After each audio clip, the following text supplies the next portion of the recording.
බලන්න මේ ගාන වලට හදන්න තේරෙනවද කියලා. x යාගේ හොයන්න පුළුවන්ද කියලා බලන්න. හරි මම හදන්නම්. අපිට දීලා තියෙනවා මෙතන 130යි කියලා. එතකොට අපි දන්නවා සරල රේඛාවක් මත පිහිටි කෝණයක් සරල රේඛාවේ කෝණය 180. එතකොට 130න් 180න් 130ක් අඩු වුණාම උත්තරේ එනවා 50යි. එතනගේ 50යි. එතකොට අපි දන්නවා ප්‍රතිමුඛ කෝණ.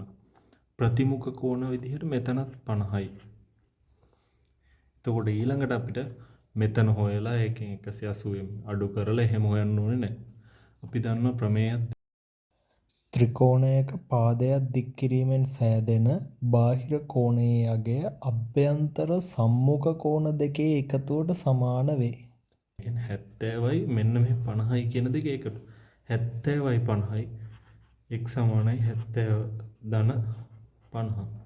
උත්තරේ 120යි අංශ.